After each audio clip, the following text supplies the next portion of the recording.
You can listen to the Canadian Gothic early and ad-free on Amazon Music. Include it with Prime. You are listening to Canadian Gothic. Hello, listeners. We have a bit of a heavy but definitely important story to hear tonight. It's going to take us to Calgary, Alberta, and back to June of 2025. During a roughly 2-hour period, 31-year-old Deeanna Erickson used public transit to make a twisting route across the city towards her home. But during a routine transfer from a train to a bus, something went wrong. Inexplicably, Deeanna boarded a bus that traveled in the opposite direction of her home. And equally mystifying, without warning, during that route, she stood up and stepped off the bus in a part of the city she didn't know. And she seemed to simply vanish. This is a story about mental health, about addiction, about scams targeting missing persons cases, about police handling of missing persons' loved ones, and ultimately, it's about the mystery of Deeanna's current whereabouts. So let's get into it. Tonight, in this episode of the Canadian Gothic, I'm going to be joined by Shelby Erickson, and together, we're going to be discussing the disappearance of her sister, Deeanna Erickson. It's been like a nightmare. I'm so lost. I don't know what to do anymore. It's an emotional plea from a sister, desperate to find her sibling who disappeared without a trace months ago. 32-year-old Deeanna Erickson was last seen June 6th around 11 in the evening. And then I called the non-emergency line right away and reported her missing. And because I was not like her, Deeanna usually calls me every single day. Shelby thinks Deeanna was on her way home to Copperfield that night. Getting off the train at Somerset Station in Shaughnessy, then onto a bus. And for unknown reasons, she got on the wrong bus. She took the 167, heading 11 kilometers in the wrong direction, getting off near this Shoppers Drug Mart in Walden, and hasn't been seen since.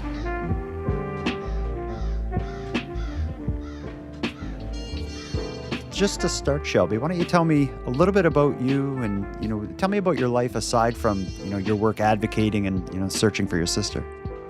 So I like to spend a lot of time at home and just reading my books and hanging out with my dog. I like to just take him for walks and yeah. It's pretty hard to do anything lately because Deeanna was just a really big part of my life. Mm-hmm. We spend so much time together. Mm-hmm. Tell me about your relationship with Deeanna. She's your younger sister, right? How much older are you than her? By 1 year. So okay. Deeanna was 31 when she went missing, but her birthday was July 28th, so she would be 32. Okay. And tell me about your relationship. So, of course, you're both, I know you're both animal lovers, so that was a part of it. But what was, growing up with her and, throughout adulthood with Deeanna? Tell me about your relationship. Deeanna and I had a really good relationship. We only really had each other growing up. We kind of had a hard time. When we were younger, it was pretty traumatic for both of us. We kind of lived in and out of foster homes since we were very, very little. Mm-hmm. Our mom kind of suffered with addictions and just horrible relationships and but she loved us dearly. My mom was our whole world. Mm-hmm. But just couldn't have you both full time and care for you because of what she had going on. And when you hear of kids in foster homes, often you think of the family being broken apart. But despite that, you and Deeanna stayed as you were, moved through foster care as kids, you were kept together? Yes, for the most part until we were, I was 14 and then I got put in a group home. Okay. And then we were split up. But Deeanna was, even though she was the younger one, she was always the brave one. And she would always take care of me and be the strong one. And wow. I just couldn't have done it without her. Wow. And yeah, it's one thing to grow up with a sibling in a traditional, quote unquote, normal life. But given what you two went through together, I guess that bond would just be a little different probably than what a lot of other people would know, just due to the nature of, how you were brought up. And you describe her as being kind of the more, the braver kind of leader one, despite being your younger sibling. Did that carry on later in life? I know you had told me that you were on the phone with her all the time. If you had a problem, was it Deeanna that you turned to? Oh yeah, for everything. And same with her. We were both each other's crutch in life. Mm-hmm. Yeah, and like throughout your whole life, like this continued right until present day, like over the last, year or so before her disappearance. What kind of contact did you have? Because I know you didn't live together, but you lived not too far from each other. No, actually, we lived, so we always lived in like around the same area. Hmm. And yeah, she spent a lot of time at our house and walking my dog. Like, I think my dog likes her more than he likes me. They pick Yeah, their she's people. just I know such how a, that works. yeah, she's such a loving person, like, and just caring. Like, she's such a caring, loving person. Hmm. Tell me a bit about her, because I've read articles, of course, about Deanna, but they're all in the context of her last known movements and what she was doing on the bus and such. But tell me about a bit about her. I do know she did have struggles both in terms of addiction, but also some type of cognitive challenge. Like I think she was had a like a learn some type of a learning disability. Could you tell me about that? Yeah, so Deanna has FASD, but by looking at her, you would never be able to tell. It was more just thinking and just relationships with people and talking to people sometimes. And um, uh, FASD that's like stands for fetal alcohol syndrome disorder. yes. So typically, like a lot of people probably they may have heard of it, but as far as like what symptoms that can cause, of course, it's a spectrum, but that will cause it could be physical or behavioral challenges, could also be cognitive challenges like bad memory, hyperactivity, learning disabilities. Like how did it come to the surface in Deanna? Like you said, maybe looking at her or meeting her, you may not know, but what did she actually struggle with? So she did struggle with schoolwork and like in FASD, you're very like highly trusting and impulsive. Hmm. So, yeah, Deanna was just very highly trusting, and she would talk to everyone, and yeah, And, and that may come up a bit as we get going, because her trusting nature and being able and maybe being willing to um, make a decision on impulse maybe comes into play a little bit. But perhaps this also leads to questions about, like when I read articles and whatnot about Deanna, it often mentions that she, for a period of time, had struggled with addiction. But at the time of her disappearance, it seemed like, for the most part, things were stable and um, she had become clean. Can you tell me about that? so do you want me to start how Deanna actually got on the drugs, or Yeah, maybe tell me the history of her struggles with addiction. yeah, so we ended up finding our mom deceased on Christmas morning. Oh. She had committed suicide, and after that, Deanna kind of just lost it. And she started using drugs and hanging out with this boyfriend that got her on the drugs. And they were living in and out of garages. Yeah. Sorry. And just to give me a sense, like when was this that you found your mom passed? It was about 10 years ago. Okay, so early 20s for the two of you for the most part. Yeah, Okay. yeah. So Deanna kind of lost it there, and it was kind of hard because like my partner does not accept drugs or anything, so I couldn't have her move in with me, and so Mm. she was kind of living in and out of garages. And then so for about a year, I tried to get her help. The police, I tried to call the police to get help. The police would always turn me away and say she's not a harm to herself because Deanna actually developed a drug-induced psychosis, Oh, okay. which, so yeah, she was hearing voices and she was living homeless, like on the streets, talking to herself. And so yeah, the police wouldn't do anything. I would try to take her to treatment. We would show up at 7 a.m. and then they would tell us Deanna needs the hospital because of the voices. And then so we'd try to go to the hospital, but the hospital would just discharge her at like 2, 3 in the morning without any bus fare, nowhere to go. Oh. And so we were going back and forth. Like the hospital would say she needs treatment. And so for about a year, we were doing that. And Deanna even tried to admit herself in the hospital a couple times.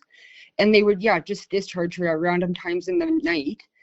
And finally, after a year of this, something happened and the voices got really bad and she just mentioned she was going to harm them. Hmm. And so I called the police straight away, and they finally acted, and Deanna was put into Claire's Home Treatment Center. Hmm. And so she was in there for 2 years. Wow. And Okay. yeah, but she was doing so good. Like, she was amazing. We got her a guardian, a public guardian. And so she helps with like support workers for Deanna, and like safe living environments, and just make sure she's doing okay. Hmm. And so we got her that. She was doing amazing. She ended up living in a supportive living house for about a year or two. And then finally she went to live on her own. And so we got her to this apartment. It was kind of pricey because Deanna was on a set income ish. Hmm. And she did so good. Like, she managed her money so well. Like, she barely had any money after, like, groceries and bills. Hmm. But she did so good. And then, yeah, about a year or two before Deanna went missing, um, and she had day supports from 9 to 3 every single day, Monday to Friday, helping her cook, helping her budget, grocery shop, taking her to appointments. Okay. About a year or two before she went missing, she said something that the workers didn't like. And so she got kicked out of the program with nothing put in place. Mm. No workers, no nothing. And like, this program is PDD, like, so they work with people with disabilities. Mhm. And so, like, you would think that they would know that not everyone just says the right thing all the time, and like give them a chance, or like find replacements for them at least. Don't just throw them out, you know? Yeah, it's like when you hear stories of people suffering with mental health in Canada, though, that it always seems like there's this balancing act between like they won't do anything for you and they ignore you until you're like at the very end and it's so clear that that something is bad's going to happen. You then get a little bit of help, and like it sounds like that was kind of Deanna's case. She maybe said something that led you to be so concerned that you contacted someone, and she got this little bit of help. But once she's stabilized, it seems like they're pretty quick to, kick you out of the program again until it gets to a point that it's just so clear that, things are an issue. Is like that, it seems like a part of her story is going to be the lack of appropriate care for people suffering from mental illness and addiction in Canada. Because Yes. it seems like it's such a, so I think it's fair to say she's probably been dealing with this for about 10 years. Yeah, definitely. Mhm. So when And she's kicked out of this program without any safety net underneath her, how long prior to her disappearance is it that this happened? so it was about a year or two. And then so Deanna started living in unsafe places. Hmm. And so she was, yeah, moving all the time and trying to find, yeah, she moved in with her roommate, but they just fought all the time. And so so Deanna kind of ended up relapsing. Like, she had no support, no Hmm. nothing, living in all these horrible places again. Probably And surrounded by so, people who are using. exactly. And her guardian knew about this as well, and she never stepped in. And so Deanna struggled with that for a while. And then she ended up moving in with me, Mhm. and I got her put back into another treatment center, Pinoka, for 3 weeks. And Deanna lived with me for about maybe a couple weeks after that. And we got her a place, like 10-minute walk away from our place. And yeah, she was doing well. She got clean again. She just rented a room, so it was really cheap and affordable. She enjoyed the family she lived with, Mhm. and yeah, very close to me. And yeah, she was doing so good. She was thinking about going back to school. She really wanted to be a vet tech. Okay. So she was actually looking into school, and she was trying to like learn cooking again, and she would watch all these videos, and yeah, trying to learn different recipes. And so she was doing so good. I just don't understand what happened. This is the setting and the situation and the state of the kind of Deanna's life leading into her disappearance. So you were under the impression like, wow, like things are going well. She's stable. She has plans for the future, and things looked on the up and up. Exactly. So about 2 weeks before she went missing, 2 or 3 weeks before Deanna went missing, she found some bad news. She had to get a very big surgery done within the next couple months. Okay. And so that made her very depressed. And yeah, she was just really down about that. But So probably pretty like depressed, but also probably stressed and anxious. And, for someone who has a history of addiction issues, that's kind of, a dangerous time. yes, Mhm. exactly. Did you want to say anything about the surgery that she may have had? Like, is there anything you want to say about that, or do you want to just keep it as a surgery? So the surgery she was supposed to get was a hysterectomy. Actually, our mom had a hysterectomy and she always talked bad about it. Like she never felt like a woman after and all these things. So Deanna kind of lost it there. And we kind of tried to explain to her, like even the doctor said, like many women go through this surgery and are still a full woman. But I think it was just my mom like kind of put in her head that it was bad. Okay. I just didn't know if there was more to it, that it was something like out of the ordinary. Because a hysterectomy is not that unusual for someone to get. No, but she got very, like, it upset her so much. Mm. My understanding is it's you yourself who actually filed the missing persons report. So you didn't see this coming. Like you knew Deanna was doing well. She had this, this health news or this health scare, which you knew gave her a bit of stress. Tell me about how you found out that she was missing and kind of the steps that you took that lead you to contacting the police and filing the missing persons report. So I was in BC that weekend. Actually, June 6th, the day she went missing, was my birthday. Oh. And so yeah, I was in BC, and then her landlord gave me a call on Sunday and told me that Deanna hadn't been home all weekend. And I knew right away. I called the police. Like You it just wasn't like her. In her landlord, like you had mentioned, she was living with like a good family. Was it the landlord? Was that who you're referring to? So, like when someone hears landlord, they often think of like someone that owns the building that Oh, you only see once a year when you give the check. She obviously had a different kind of living arrangement there, where she was more regular contact with the landlord. yeah, that she saw the landlord every day. So the landlord, she lived with the landlord. Okay. And another thing is, Deanna was able to have her bird there, hmm Stevie, and Stevie was her whole life. Like she loved her bird so much. hmm And so when the landlord sees she hasn't been home all weekend, the bird's in the house, she's not with you, she hadn't contacted you, you had no question. You're like, something's wrong. I'm calling the police. Yeah, I called the police right away. Mhm. Did they seem to take it serious right away? Because I also hear so many stories where you pretty much have to beg to get them to do something about it. Given her background and her history, I can imagine when they get that phone call, they're like, "Oh, another story like this in Calgary." Was that the case, or did it seem like they took it serious? No, I actually feel that they did take it serious. Mhm. Um, yeah, I was in contact with a detective uh pretty like quickly. Mhm. Yeah, so it's like you make the call and things, the wheels start turning for the most part. Exactly, yeah. Yeah. So at the start of this, when you realize she's missing, you're concerned, you call police, and the ball starts rolling there. Was there any initial like leads or ideas of what may have happened? Because I know eventually what comes to light is a chronology of her last known movements, because she's in and out of buses on Calgary's public transit system. But I don't imagine you knew that right away. Can you talk about like the early days of the search and what you thought or what you knew was happening and how you learned about the bus's role or public transit's role in this? So okay, so Deanna that morning we found emails Mhm. to her boyfriend because Deanna did not have a phone at the time.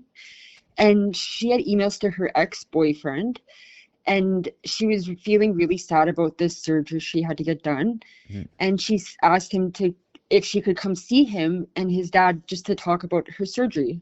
And so we have footage of them leaving from Marlborough train station, and Deanna took it all the way to Somerset like she would every time to go home. Mhm.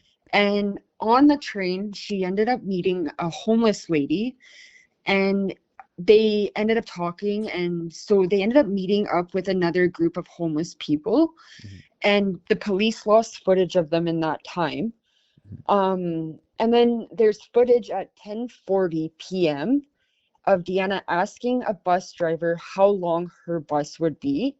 And that bus driver said only about 15 minutes. Mhm. And Deanna like thought about it for a couple minutes and then got on this wrong bus.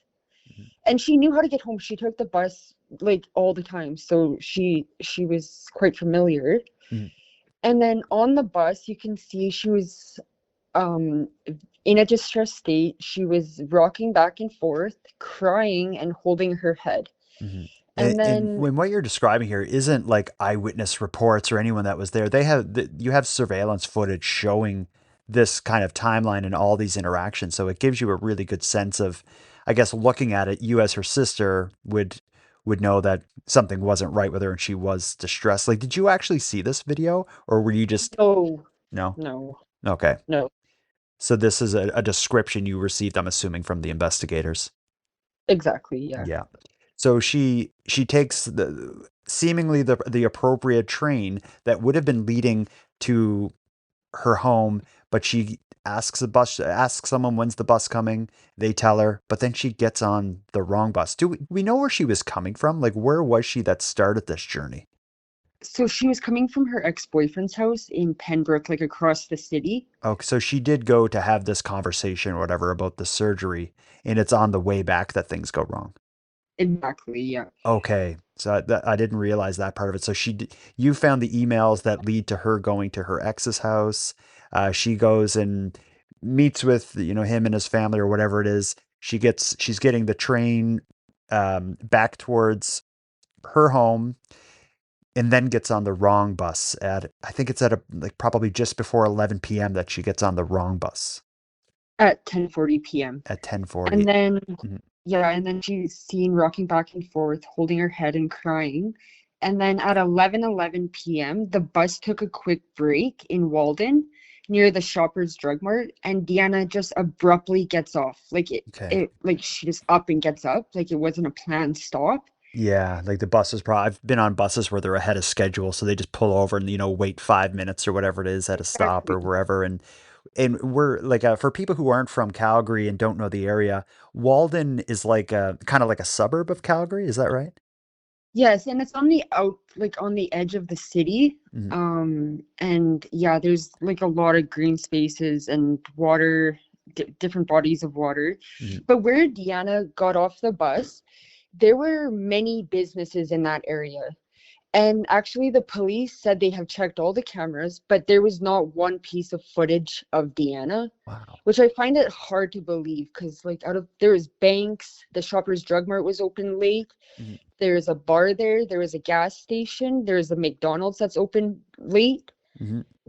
And and not it's one. also like you describe it as being on the outskirts of the city, but it's not like a rural area. This is like a major road. I looked at the Shoppers Drug Mart and what was around there. This is a pretty major kind of street with a lot of car traffic and everything going by. So it does shock me that she can, in this distressed state, get off the bus at 11 and not leave any trail. And yeah, just vanish. It's like, But things that, people often think of like bank records and stuff. Is there any like sign of life or evidence of her doing anything after getting off of that bus, or is this where the trail ends? this is where her trail ends. The Wow. police actually said it's her footprints of life ended June 6th. Mhm. At about 11, did you say 11:14 p.m.? 11:11 p.m. Yeah, so that's a Friday night. So she, at the end of a odd drive in the wrong direction where she seemed to be upset on the bus, she gets off unexpectedly and unannounced, and that's it. But you mentioned like on this little journey through the trains and the buses, she did interact with some people.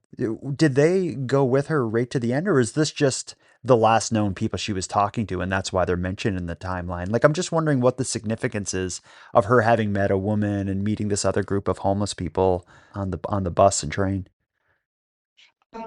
So Deanna was on the bus alone, Mhm. so she had left those people. Mhm. But Deanna is very highly trusting, Mhm. and I'm not sure maybe if they gave her something or Mhm. did something in that period of time when the police lost footage. Mhm. I understand. And what does it tell you that she got on the wrong bus? Because like I'm assuming that she would have been using the public transit system in Calgary for a long time. Like, what do you have any theory or any idea yourself on why she would have ended up getting on the wrong bus? Like it wasn't cold. I feel um maybe if she thought someone was after her and she Hmm. had to get away quick, Hmm. but that's the only thing I can think of. Like Deanna's taken the bus many times, so Hmm. she's very familiar. Yeah. And when the missing persons report is filed, this is the path that for Deanna that surfaces. Was there ever any like credible tip that surfaced or anything that gave hope that, maybe you were on the right path since then? Because we're talking now about, this is over 8 months ago that she was last seen. Like, did anything surface that gave hope since then? No. The detective doesn't really talk to me much. Mhm. She doesn't really share much details about the investigation. Yeah, and that's something I want to get into is I know it's often when I hear of families of missing persons, it often becomes a situation where they want more information than they're getting, and slowly as the case drags on, there's less and less contact with the investigators. Tell me about your experiences. It has been very hard and frustrating. Like, I'm very thankful for what they have done in Deanna's case, but I just feel that there's so much more that needs to be done. Hmm. Like, I even had a sergeant and our detective call me one day because I was writing a couple complaints into the police Hmm. saying like I wanted more things done. Hmm. And the sergeant told me or asked me what is my problem now with the investigation. Oh, yeah. And I said, well, I want more search efforts done and I want other possibilities looked into. And I said, what if I said a couple what ifs. Hmm. And like, what if Deanna got in a car with someone? She's very highly trusting and she has in the past. And I said a couple more, or what if she asked for a ride? And the sergeant cut me off Hmm. and told me she's so sick of hearing all these what ifs. Oh. And from now on, I'm only allowed to email my detective once per week. And I was like, what if I had something important to say? And she said, well, it can wait a week, and only then they will decide if it's important or not. Oh, so it's like kind of like the bedside manners of the whole thing. Is that alone leaves a bit to be desired. Now, in describing your kind of interactions, it seems like you have concerns about the actual search that the police did. Like, I understand she went missing in June.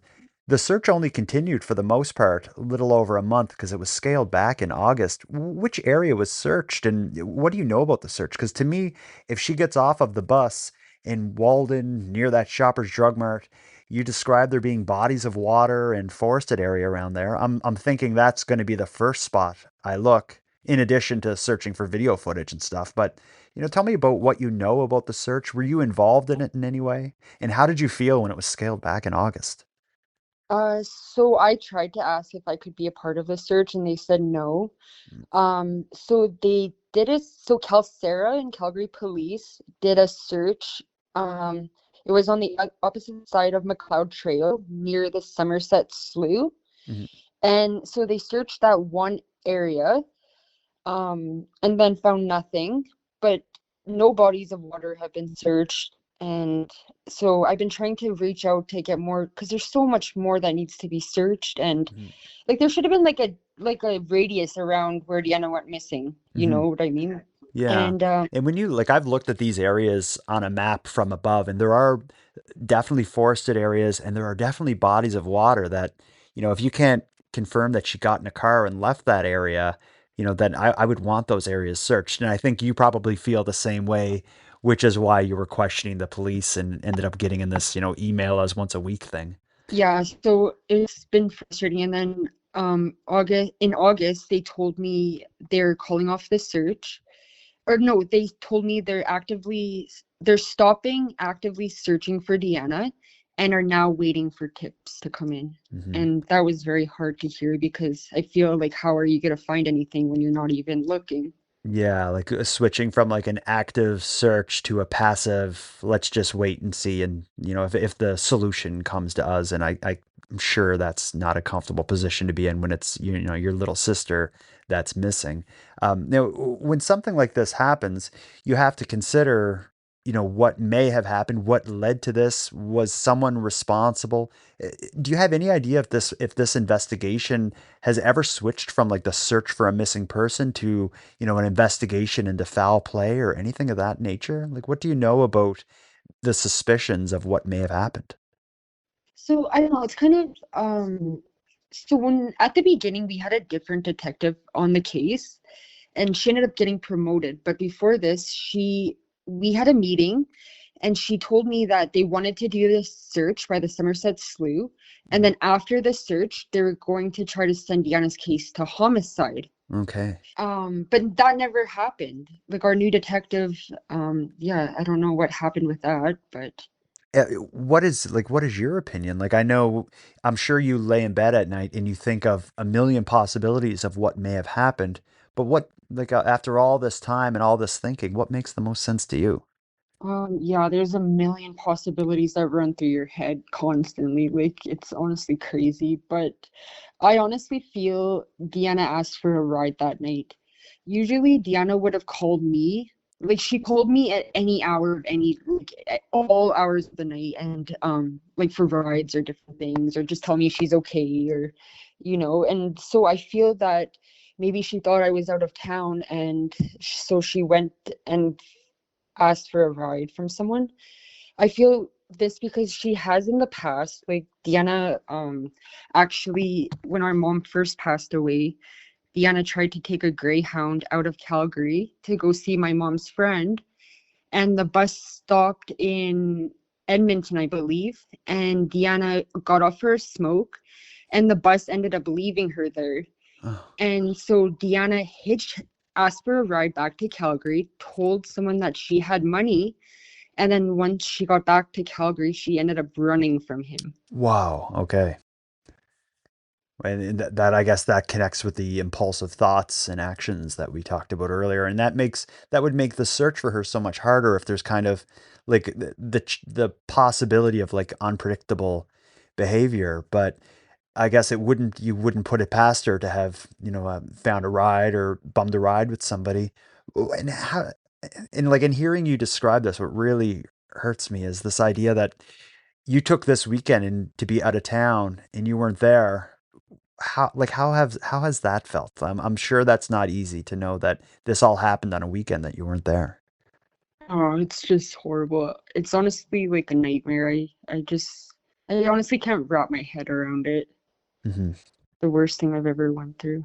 Hmm. And it seemingly at this point, like how much of your time does this occupy? Like time as in like in your brain, like when you're sitting there watching a TV show, I can imagine you're like, I can't concentrate on this because all I can think about is Deanna, what tip may come in, what it may mean, is the timeline correct? Like, is that fair to think of what it's like as, someone living with a missing loved one?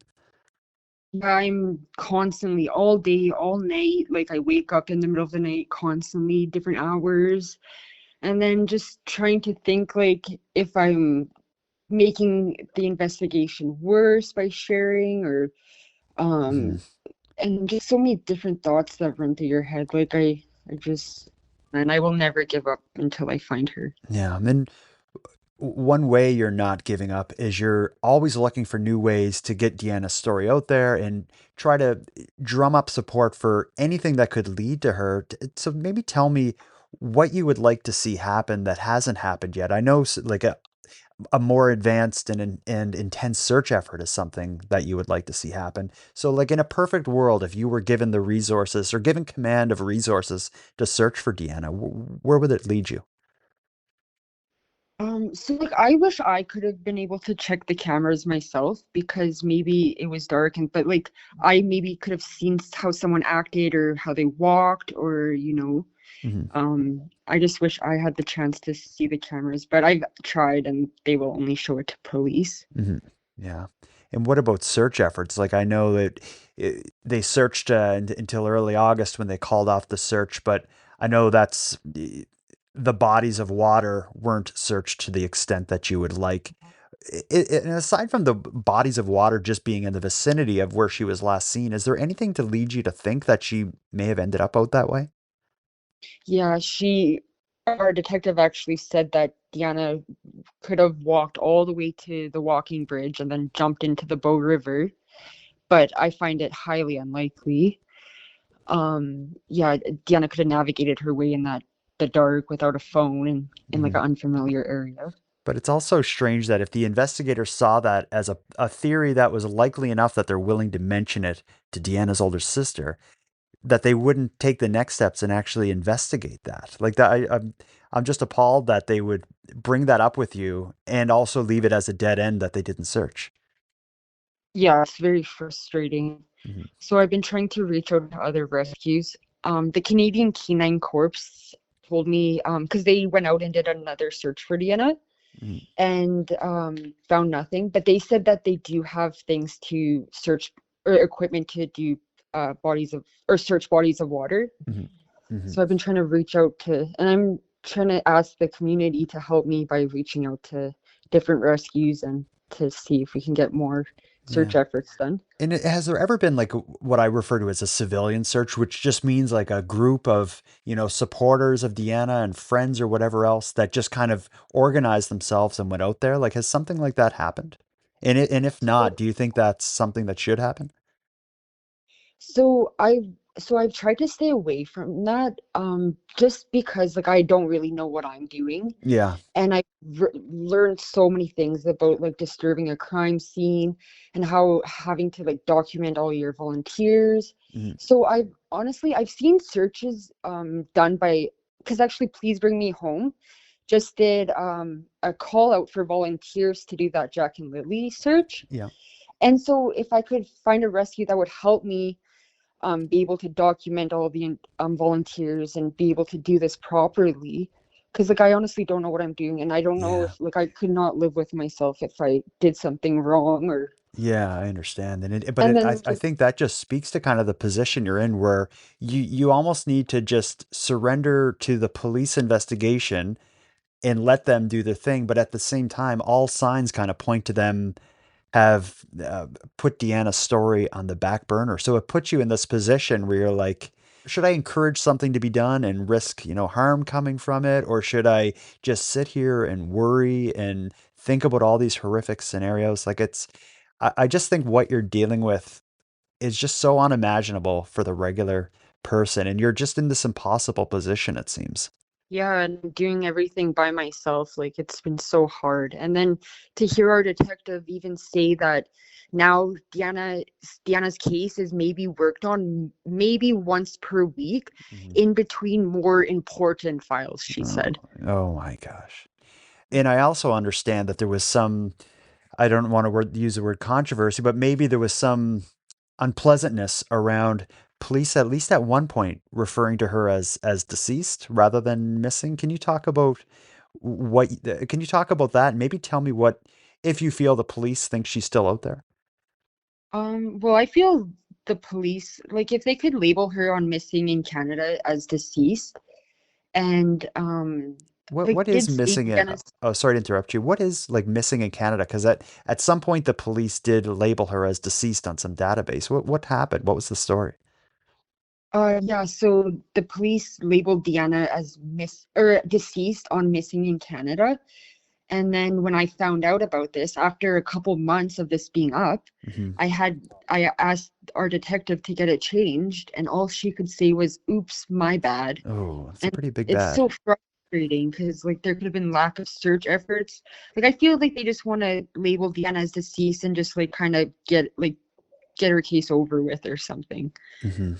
Like they're not looking into other possibilities. Like she could still be out there. She could still like someone could have her. Now, in a missing persons case like this, like a common theory and idea that will come up is this idea that someone was just, stressed out with life and maybe wanted a fresh start. So they just left to, I don't know, like live homeless in Vancouver or something like that. Is is there anything that would lead you to think that Deanna could possibly have just walked away from her life and is, starting somewhere else, so, with a new name or something?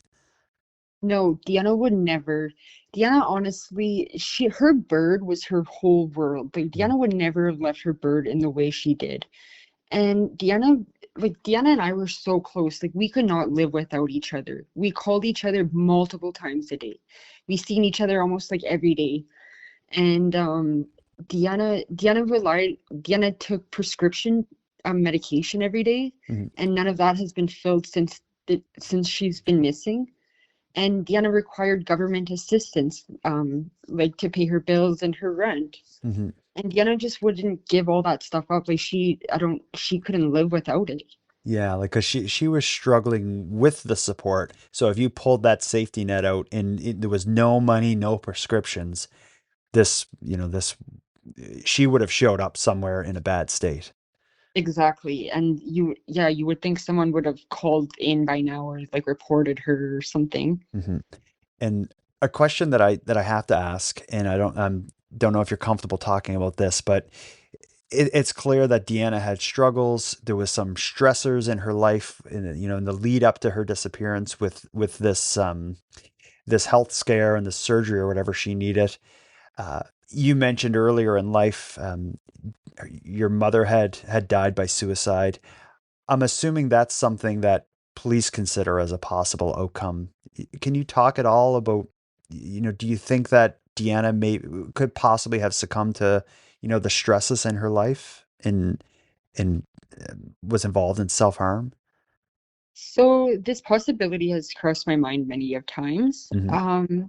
I feel Deanna, I don't know, I don't think she would have left her bird the way she did. Like she would have had like a plan. She would have got rid of it, or you know what I mean? Yeah.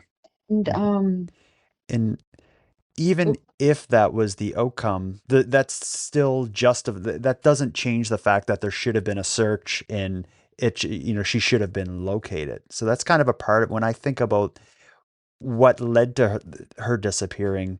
It doesn't change the fact that the search didn't seem to be all encompassing and, able to find a solution. Because I'm not going to speak for you, but I'm assuming you want an answer one way or another. exactly, yes, I do. And like if she did commit suicide, like you would think there would be a body found already. Like Deanna, in that distress state that she was in, I don't believe she could have made it that far. I don't know. I just don't feel. I honestly feel Deanna asked for a ride that night. And is there any information you can share about her interactions with the unhoused people on the train or with her ex-boyfriend earlier in the day? Like, is there any information to be gleaned from things she said to these people? The detective interviewed the ex-boyfriend and the homeless lady, and they both said that Deanna was upset about her upcoming surgery, and she talked to them about it. Okay, so that was clearly something on her mind and seemed to have at least some role in her, I guess, attitude or the way she was expressing herself in this surveillance footage.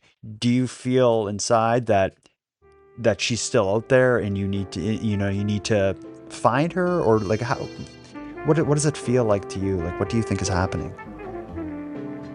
Every day is different, but I honestly feel Deanna's still out there, and I will never give up looking for her. Will never stop. I'm trying everything I can.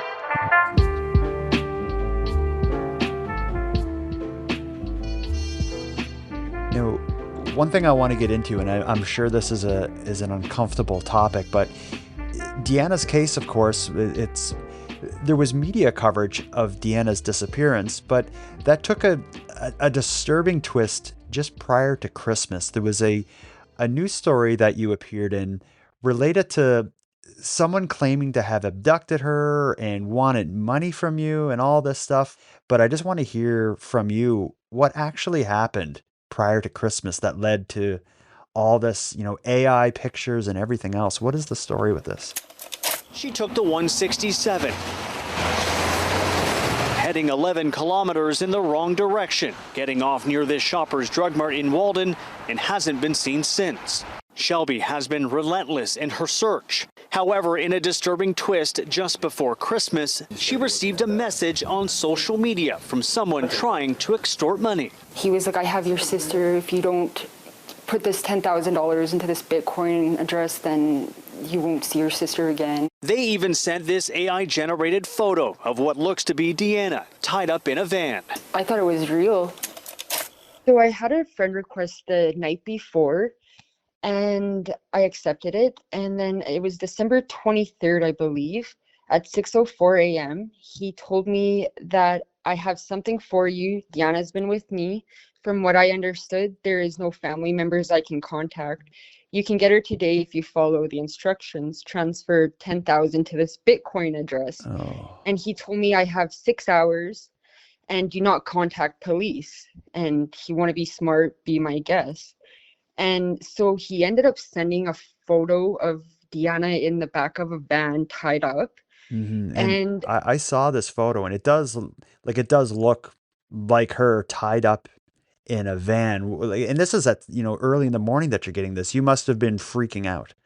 oh yeah, and I've had so many countless nights of or sleepless nights, and your head is just in like the wrong position. Mhm. And so when I found this out, I contacted police right away. Mhm.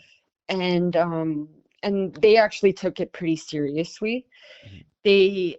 But then he kept on going on. He would count down the hours, and then saying like, her fate is in my hands and what will I do. And then he even tried to FaceTime me, and he was like, you have any last words for your sister? Like, I'm dropping her today. And so I declined it, and then he called me a effing pig, and then stopped messaging me, and then finally all the messages got deleted on his end. Yeah, like he deleted the messages he sent you. And were you responding to this person? No, I did not respond at all, but the police wanted me to keep the chat open. Okay. Yeah.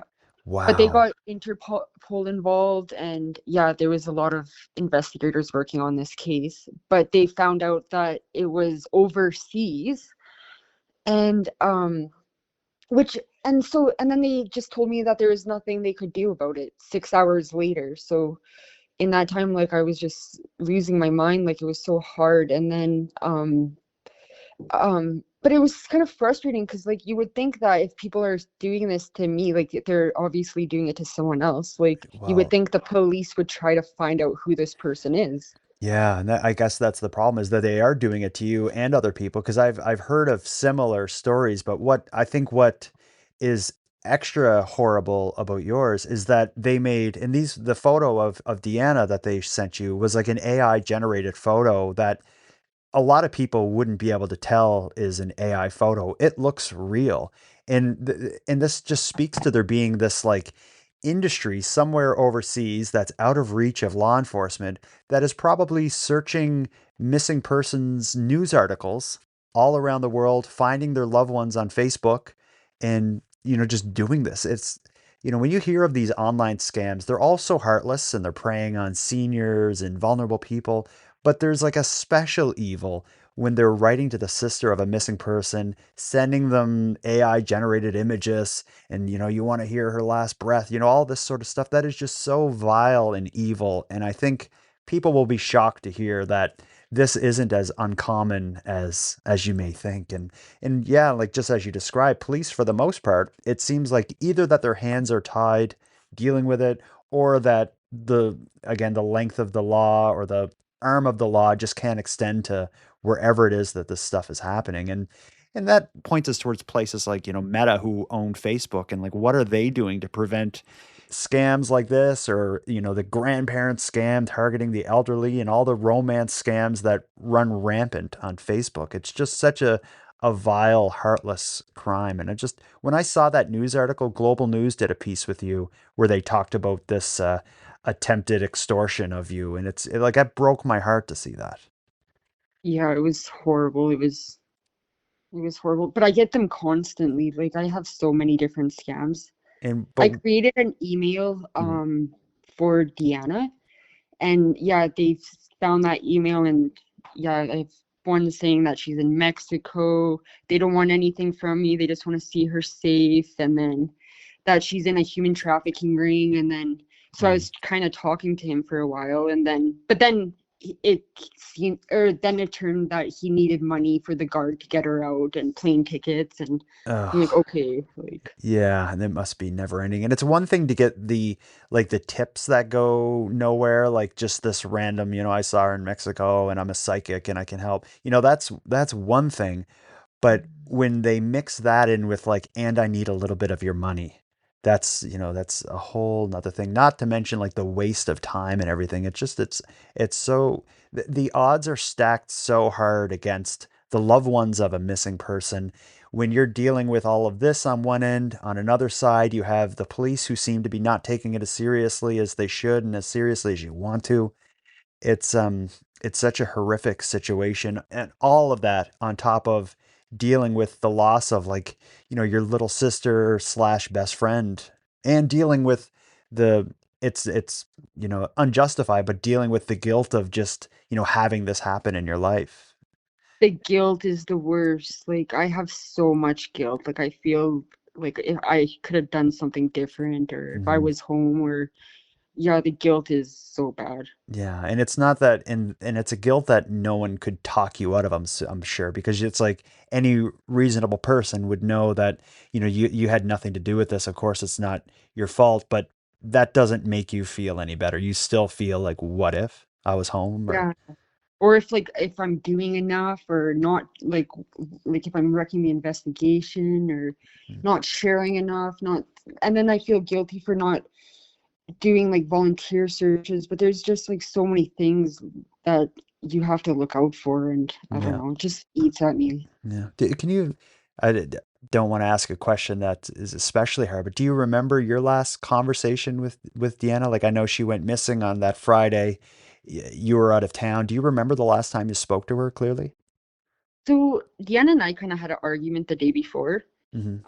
So she messaged me that she had a couple suitcases that she wanted me to pick up, and because it was just she didn't have room for them. Yeah. And so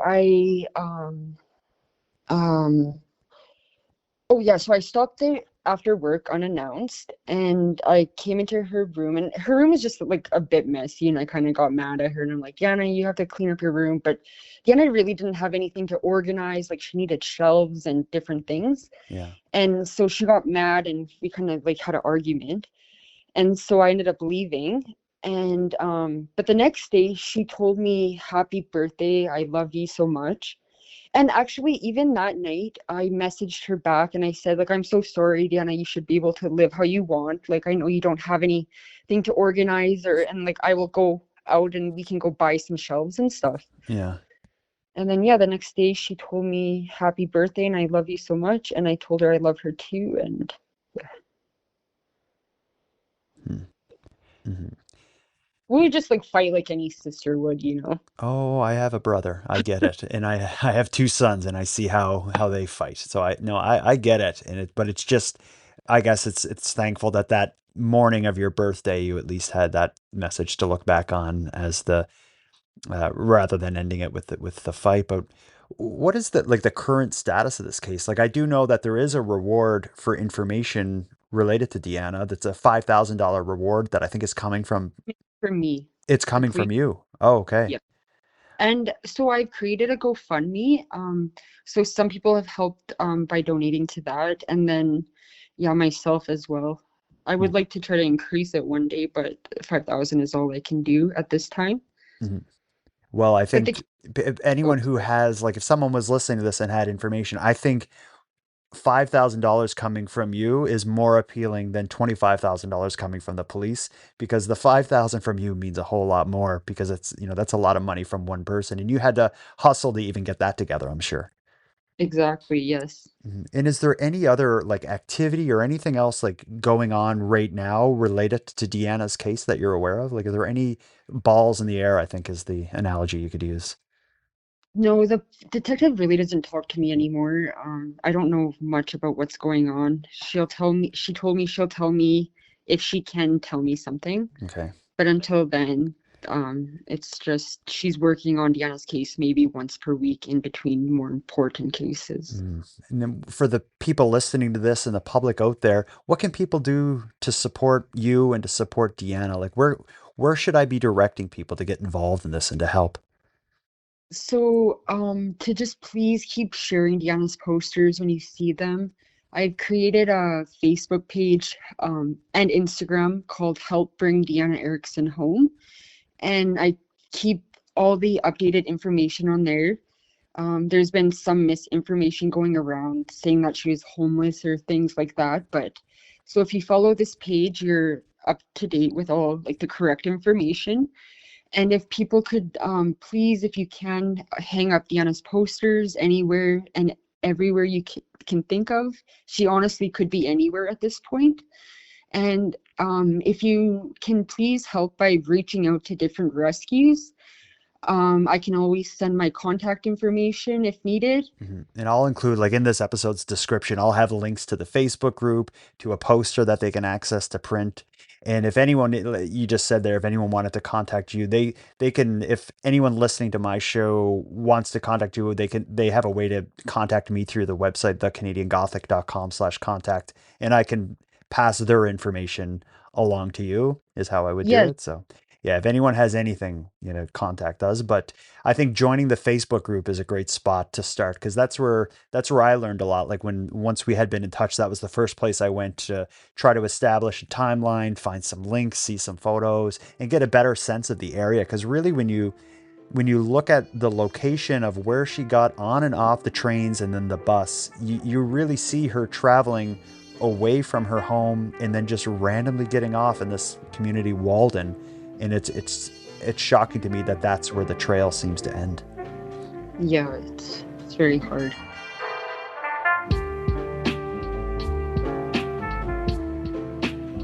I want to thank you for joining me for this episode of The Canadian Gothic. I want to end by again inviting you to join Shelby in the search for Deanna in the Bring Deeanna Erickson Home Facebook group. I've added a link in this episode's description. As well, I want to echo Shelby's request for support, sharing Deanna's story and advocating on her behalf. And with all that said, I'm going to start wrapping up the episode, but before we part, let me end with some thanks. First, a big thanks to Shelby for joining us and sharing her story with you, the listeners of Canadian Gothic. A big thanks to Monty, Datta, who contributes the music for the show, and LJ from the Dystopian Simulation podcast, who provides our intro and outro voiceovers. But then lastly, but most importantly, a massive thank you goes out to each and every one of you listening, because without your interest and your support, this show would be as pointless as it would be impossible. And on the topic of support, let me thank the newest subscribers to the Canadian Gothic's premium feed. Rylan, Don, and Andrea, we appreciate you. And for anyone else who'd like to support the show, you can do it in a variety of ways. First of all, a premium feed subscription costs just a couple bucks a month, and that money will fund the creation of new episodes. But the premium feed will also give you those episodes 2 days early, get them to you ad-free, and give you access to a back catalog of episodes. If that sounds like something you're interested in, you can go premium right now at thecanadiangothic.com/subscribe. And even if you don't want to go premium, you can still support the show by sharing this episode on social media and letting all your like-minded friends know about Deanna's story. Your support is very much appreciated. And with all that said, until next time, take care of each other, hug your loved ones tight, and let me know if you see anything weird. Thank you for listening to Canadian Gothic.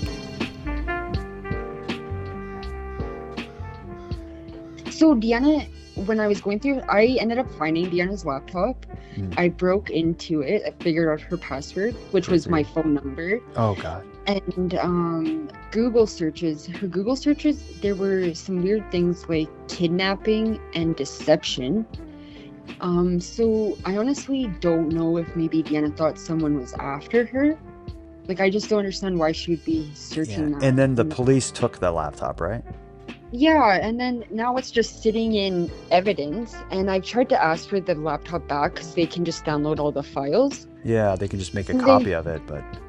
Yeah, and they won't give it to me. Like, I could be going through it. Like, I'm her sister. I know her best. Like, I could be using that to my advantage, but, yeah, I don't know.